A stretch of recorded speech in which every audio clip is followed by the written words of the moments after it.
quoi ça. son nom? J'ai pas donné un nom au gobelin en particulier. Le projet s'appelle «L'artiste en œuvre» parce que c'est l'artiste qui devient œuvre. C'est un autoportrait. Fait que techniquement, il s'appellerait Océane. Je sais même pas si je pourrais m'appeler genre artiste dans le sens traditionnel du terme, tu sais, avec le processus de création, les esquisses. C'était de moi, mes esquisses préparatoires, ce serait genre le produit final, là.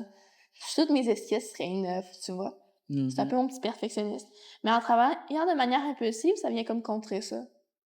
Je suis comme moins perfectionniste. J'aime bien les petits défauts qu'il y a.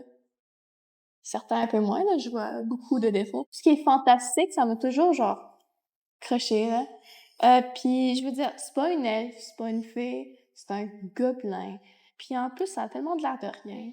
Quand même bonne la caricature que j'ai faite. Ah oui. Dans ton gobelin tout nu?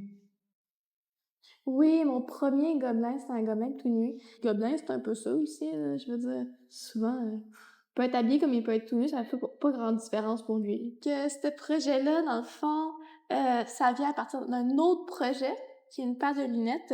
Je faisais partie d'un projet multi que je fais beaucoup d'auto-figuration dans mes œuvres. Ces lunettes-là, dans le fond, c'est une paire de lunettes séparées dessus, que je dessine tout le temps quand je me dessine moi.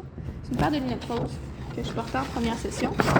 Quand je l'ai faite à grande échelle, je les aimais tellement que je voulais faire une créature qu'elle allait porter. C'est un peu une image de moi-même, dans le fond, sous forme de gobelin. Ça ressemble pas mal à mon processus de création. Très chaotique, très désorganisé. Je voulais faire une genre d'éloge au processus artistique, là, travail de l'artiste. Dans le fond, j'ai juste empilé des boîtes, puis c'est ça son corps. J'ai souvent travaillé debout sur les tables, couché sur les tables, couché sur le sol. J'ai cassé ma tasse dans laquelle il y avait mon eau de peinture. Ben, tous les cheveux ils ont dû être peints à la main. Ah, c'était tellement long. Je pense sûrement la partie qui a pris le plus de temps, c'est les cheveux.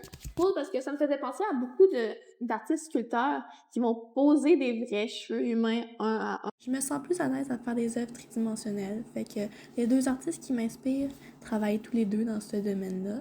On a Thomas Ousego, qui lui, il m'inspire beaucoup par le jeu du 2D dans ses œuvres 3D. Je trouve ça impressionnant. Puis ensuite, il y a Marisol Escobar, qui, elle, ses œuvres, ses personnages vont être très, très carrés, très cubiques, ce qui va me faire penser à mes boîtes que j'utilise.